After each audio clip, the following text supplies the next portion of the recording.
Well, I get to have a little different fun with you than some of the presentations you have today, because I'm going to talk a little bit about you, which is a little bit different than probably a lot of these things as far as updates and cool stuff that's going on.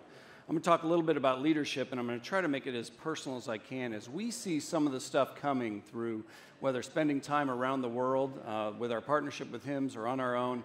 We're in 55 countries. We have members across the globe. And what we're seeing is very common trends right now for us, things that are happening at a very quick pace and a change of the skill sets necessary for us to be successful. Whether we're young in this industry or older in this industry, it doesn't really matter. The demands coming right now are different than we've ever seen before. The expectations are different than they ever had before. Matter of fact, this quote, which is now 17 years old, 18 years old, I find it hard to believe it's even 18 years old, is really for healthcare really coming true. It was not intended for healthcare originally, but I think for the first time ever, it's really true. IT is the survival for healthcare. If we don't get IT correct, we actually can make the system worse. And if we make it much worse, depending on what economy we're in, we actually can bankrupt countries. I happen to be from one of those countries that if we don't get IT right, we got a really good chance of bankrupting our country here anytime soon. If we bankrupt, kind of might have an effect on everybody out there. But as we move forward, it's interesting as we spend time with those in the C-suite, in particular the chief execs, trying to find out what's really important to them, because let's face it, the reason we're all here is because we know IT is important. And we generally get a really strong feel from them when we ask them what's important. We generally get this answer: not IT. Generally, the chief execs, other than paying big bills, IT can generally kind of be described as an annoyance to them. They generally don't want to hear about it. Now, that's not true. That's overgeneralizing a little bit, but we actually have data to back this up. Oop, there we go. Actually, though it's from the American College of Healthcare Executives, it is a world survey that they do. And every year they do their survey, and technology is almost always at the bottom of the list. Matter of fact, the smaller the number, the more important it is.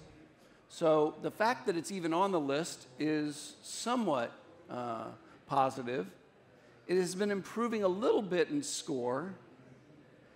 But over the last couple of years, the big epiphany is this: is there anything on that list at all in today's healthcare world that we can do, or at least do well, if we don't have great IT? All the financial challenges coming. By the way, it doesn't matter the form of payment. It doesn't matter the form of government. It doesn't matter what's going on in the country. Everywhere we've been, we've heard the same thing. Healthcare costs too much. We've been in countries where the GDP for healthcare spend is 1.5%, and they're furious that it costs 1.5%. Or in countries like us where we're trying to bankrupt our economy in the United States, which we know it's way too expensive. It was pointed out even this morning very well that we spend way too much on healthcare.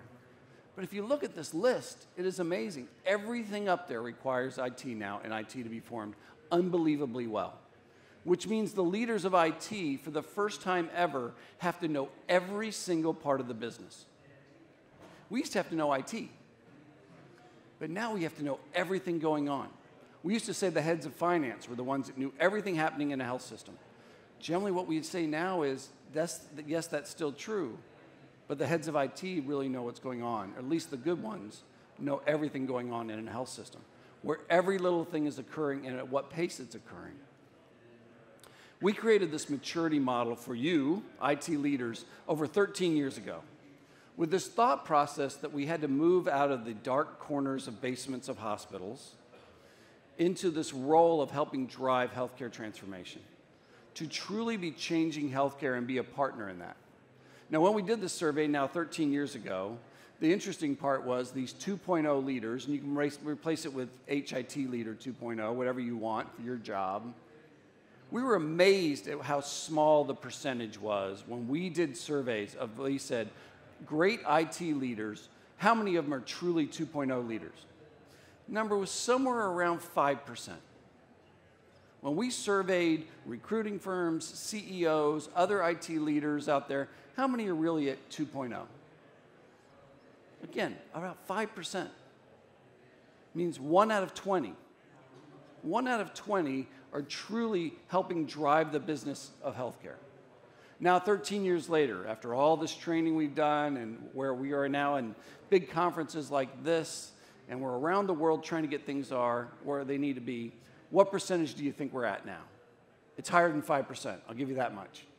And it's less than 100%. Somebody give me a number of where you think you get to work with them every day. How many are 2.0 amazing leaders out there? I know you're asleep because it's after lunch, but you have to say a number. And I know a couple of you personally, so I'm going to call you out if you don't give me an answer. 10%? 20%? We're getting higher. This isn't a bingo or auction. Come on. All right, you're really shy. That's strange for this crowd. The answer is somewhere around 25%. 25% are actually driving care change in our industry right now.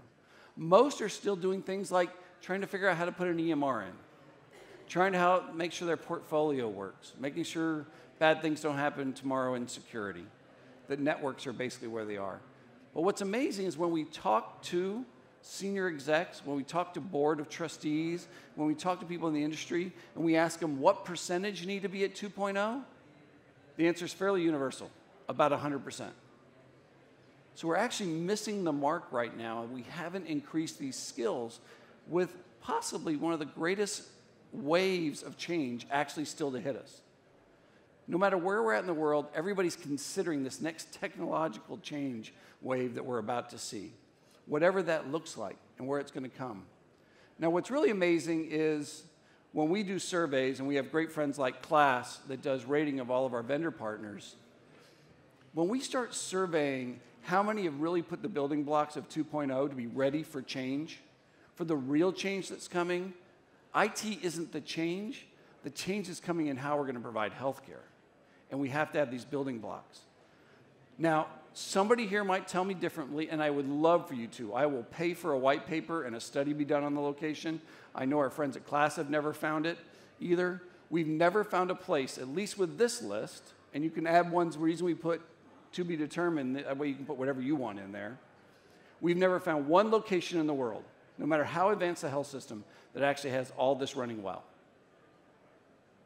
Even though that's the building block for success moving forward in healthcare, which means we have a lot of work to do.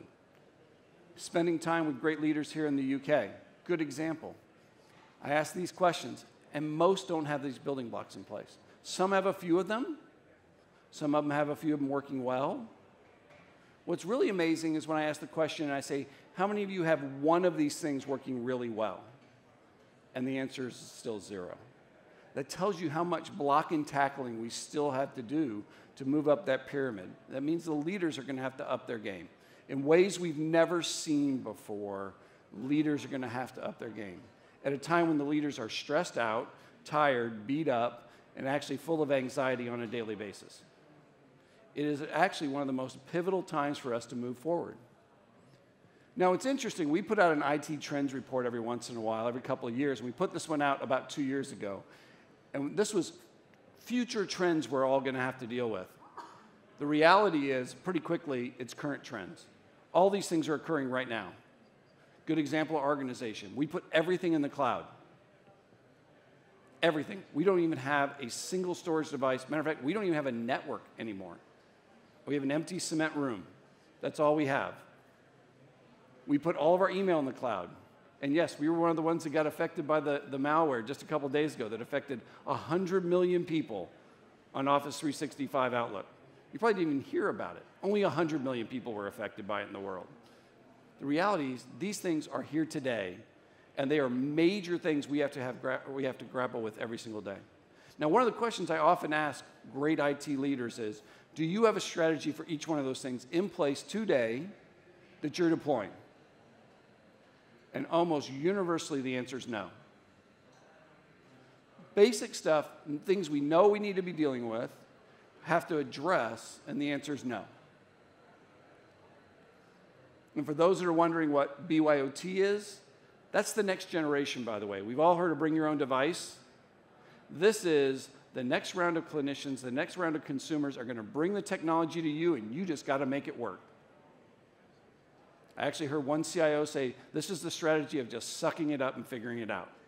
Because everybody's going to bring their own app, they're going to bring their own technology, they're going to bring their own device, and that includes clinicians, workforce, everything.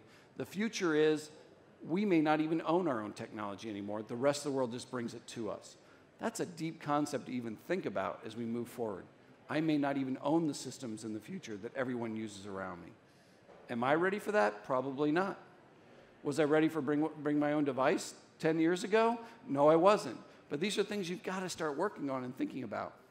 Now, as we did that survey I talked about, where we were talking about this 2.0 leader, what we discovered very quickly was that 2.0 wasn't good enough. So for those of you, and I know being in this room alone, every one of you are 2.0 leaders. I can see it on your faces right now. You actually have it printed on the back of your business cards. You're great leaders, and you've already figured out all this other stuff.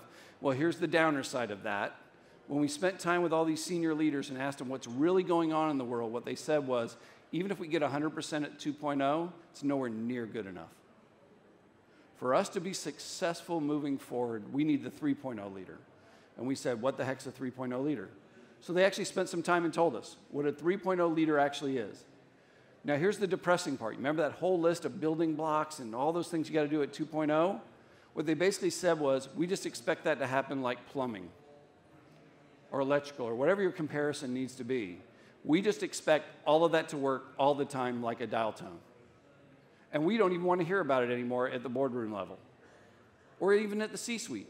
We just expect it to work and work all the time.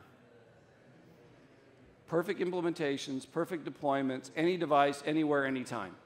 How about that for a standard for us all to live by? That's what they expect. Now think about the rest of what they're expecting on here, though. For you to be a true senior leader, strategic, not a technology leader, a partner at the C-suite to be a strategic leader moving forward, to understand the business and help us move it forward. And I heard it said this morning, not to have a technology strategy in the NHS, but rather an NHS strategy that completely is supported with a digital strategy embedded in it. That's a major shift in thought process and not something that's easy to be done. But just think about all these things on here.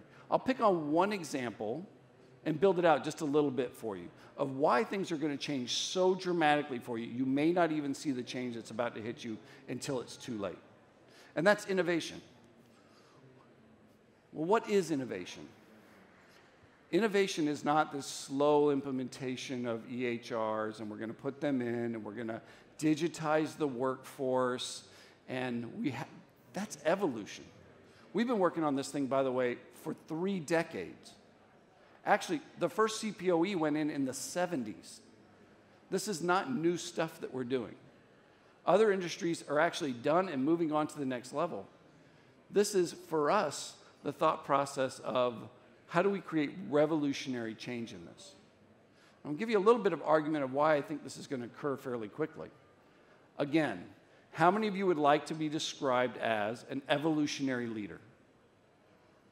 As they get up on stage to introduce you, when you speak next, you go, you are as slow as a glacier. By the way, that's exactly where we are in the digitization of healthcare. You may feel like we're going a million miles an hour, but the reality is we have been working on this for decades and decades and decades. It is evolutionary change, not revolutionary change, evolutionary change. Revolutionary, a fundamentally different way, a change in the way we think about things and visualize things. I'm not sure that's what we're doing right now. And the great leaders moving forward are going to think so radically different. They're going to be the ones that challenge the status quo. They're going to be the ones that challenge even how we think about healthcare. They're also the ones that are going to break your business models, i.e. Uber, Airbnb. These are the people that are going to take advantage of what you did digitizing slowly, and they're going to completely ruin your business model moving forward, unless it's you. So let's just pick that one example of innovation. Just look at these topics alone. By the way, the other list of topics that we were talking about on there, those look fairly easy, by the way. Business intelligence, a couple other things. Look at this list. How many of you have a deep cognitive learning thought process? How many of you have deep analytics? How many of you have a robotics strategy and how you're going to utilize robotics to completely change the way care is going to be delivered. So my good friends over here from class took me on a tour 3 years ago, to a new hospital being opened up in Singapore, in which their materials, their logistics group, used to have probably almost 100 people, dozens and dozens of people. They opened the new one with 3 people. All the rest were provided by robots. Every supply, real time. By the way, their supply costs went through the floor. Almost eliminated all supply costs. So the question is, how are these things going to change? How are you going to change to be ready for things that are going to move much faster than you? I'm going to give you a few examples. So part of this is understanding the revolutionary changes that have actually occurred. Revolutions really occur when something becomes readily available really easily, and it's very cheap. Would you describe healthcare as readily available and very cheap? No. Readily available? You can make an argument. There's a lot of it out there. Cheap? No. And depending on where you go in the world, still relatively not cheap. But if you think through the first 3 major revolutions that have occurred in industry, one was just the mechanization of things being delivered. Basically, the whole concept of steam power and that we can use things to help us. We don't have to use our hands for everything. Then this concept of assembly lines and mass production. But then what most people think is this current revolution we're in is actually the old revolution.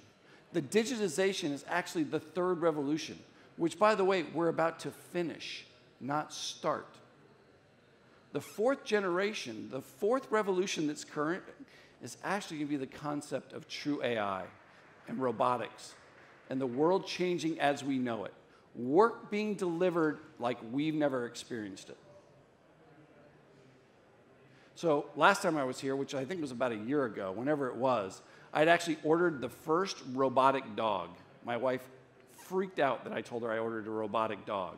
The only thing we thought cool about it was it didn't go to the bathroom in the house. She said, "You are not leaving a house with a robotic dog." It actually got recalled because it had an error in the software. Thinking, I'm glad I didn't order the robotic dog. But the reality is it had learning, it had emotions, it would react to you. If it heard my tone change, so I wanted to get this thing and play with it. She said, you have to take it on the road with you is what her real comment was. But just think about that concept of that I would even consider to replace a live dog with a robot dog. Is such a change from, well, I got to figure out how to get workflow a little bit better and move things forward a little bit differently. So maybe we really are entering this 4th generation. I'm going to give you a little example, and it's this concept that they teach in leadership school. And actually, I teach at Columbia University in New York City, and I actually hear several professors use this theory now to describe many things in economics that are happening. That almost everything that changes in the world follows this model. It's called the lily pad theory.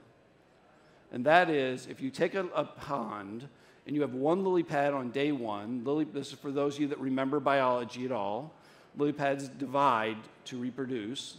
So on day 2, you have 2 lily pads. On day 3, you have 4 lily pads. And the theory here is that the pond is actually full on day 30.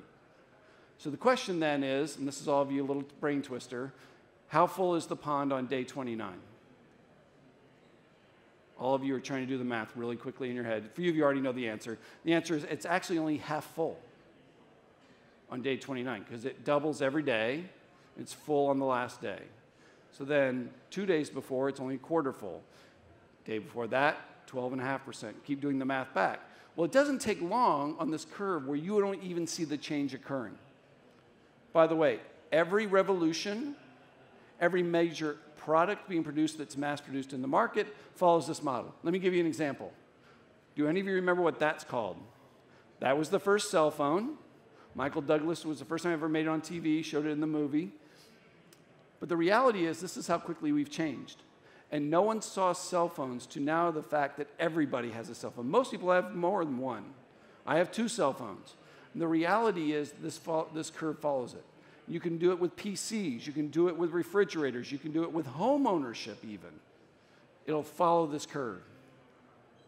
And the reality is even world wealth has followed this curve. Every major change. The reality is the same curve is happening right now to healthcare. We're somewhere down on this bottom part. We just don't see it coming, and AI is going to radically change the way we do healthcare. We just don't see it. That's just one of those things in 3.0. Let me give you a couple examples here that will probably freak you out just a little bit. If it doesn't, it should. This is called the Q. For those in provider world, you all run laboratories. You've all been to laboratories. You've all gotten lab work done. Their goal right now is to replace somewhere between 90 and 98% of all lab tests. So you can do them at home for about $4 a test. You can test flu, you can test measles, you can test for basic blood tests, for those kinds of things. They want this to be a part of your daily life. By the way, they're already backordered 2 years. Way down the curve? Maybe. Until the fact that it becomes so common in a household that you no longer have to go to a doctor. You can actually just call in and say, my telemedicine doctor, I did my test, I know I have the flu, I'm not going to the hospital where I can get sicker. And they, by the way, they call you in your Tamiflu or whatever you need. How much of a hospital's revenue is based on lab work? Or an outpatient clinic is based on lab work? By the way, I think this will be commonplace in 3 to 5 years in almost every home, at least in developed countries. Good example. How about this? Does anybody know what, on your left, does anyone know on the left what that is? Any geeks in the room? I mean, you got to admit, somebody, yeah, I know, there's one back here. That's the tricorder from the 1970s on Star Trek. Didn't really exist. What's the thing next to it? It's the tricorder. It's made available probably this fall. We'll do 13 different tests, including the absence of other symptoms in your body. Cost will be a couple $100. It'll replace equipment in hospitals that will cost thousands and thousands of dollars. It was part of the X Prize Foundation's competition. What's the thing next to it? Fully automated CPR machine. Will work for 2 days if necessary. And it actually can regulate breathing and regulate and monitor other things at the same time. Cost on it a couple $1,000. Remote locations, can't get to a hospital, need CPR. Good example. What's the thing next to it? Okay, now I'm giving you one that doesn't really exist. This is the auto dock for the movie Passenger. This was actually in that movie for those that saw this, but there are actually companies working on this today, especially for the military, where it'll do almost all basic surgeries and all basic procedures in a remote environment. What if all of a sudden a computerized environment can do all of our basic work that we need in an ED and other places? Disruptive? Maybe. And I throw you that out just to show you we have to be thinking now, yes, figure out how to digitize today for the third revolution, but we better be thinking about the fourth revolution because people are gunning for our practices, they're gunning for the way we do business today, and if they had it their way, if we don't do it ourselves, they're actually going to figure out how to close down our business models. So I would rather be part of the change revolution than for somebody else to. And so it leaves me with the last quote for the fourth revolution. The healthcare IT leader will lead the revolution, not be replaced by it, or for those that are as part of either the Borg or Terminator or being assimilated by it. So with that, I'm glad if I have any time left to answer any questions. If not, I have a couple minutes for any questions that we might be able to answer. Either that or I just freaked you out and you don't want to talk to me anymore. I think they're afraid to ask questions. No? No questions? All right, perfect. Oh, we do have one. Thanks for being that brave person to ask the question. It's okay, I wasn't scared. Yeah, so really very interesting, thank you. I'm struck, though, by how little you mentioned people and, human factors. Yeah. And the tech is a tool. It's always going to be a tool, no matter how autonomous or brilliant it is, it's always going to be a tool. So as part of the leadership that you're talking about, how about some focus on how best humans and the technology work together? Yeah, it's interesting, and that's in the longer version of this, we do a whole slide on how humans are going to be affected by this. If you use today's numbers, which, by the way, this is a pure guesstimate at best, is that most technology really only represents about 5% of the change that needs to occur. Process is probably somewhere in the 85, that's the human and the people process of this, and then the other parts of that are really the hardcore process you got to put in place. Now, if you read anything on the futurists that are out there right now about AI, they think that somewhere in the neighborhood of 50 to 60% of human interaction will actually get replaced by the technology itself. Now, I don't know if I believe all of that, but I do believe that if you forward far enough in advance, that will be true. The robotic nurse, the robotic assistants in the homes, actually doing things directly with technology instead of the humans. And so I do think there's a component of that if we're not very careful. Elon Musk actually came out as a guy who's as big as a proponent for AI, also said, if we don't do this right, we become slave to the machine rather than the machine becoming slave to us. And I do believe that's true. What you're saying is absolutely true, which is why I'm encouraging for us to be part of this revolution rather than somebody from the outside coming in and replacing it all. I think we have an opportunity to actually be part of the direction of that change and including the human part of this. Now, I'll just say for me personally, if I could avoid going to the doctor when I think I have the flu, I think my doctor's a really nice guy. I have no desire to go see them when I have the flu if I can avoid it. So I think I've got an opportunity, you've got an opportunity to augment things in a way that we never have. But I also think change is going to occur like we've never seen. It's no different than saying the original assembly line completely took the human process out of this to some degree, and it has. Robotics is a good example on machining. I can assure you in the UK, which is a state-funded health system, your doctor doesn't want to see you if you've got the flu either. Well, I hope there's somebody here that wants to see me if I have the flu, if I'm still here. Any other questions? Well, thank you very much. Appreciate it.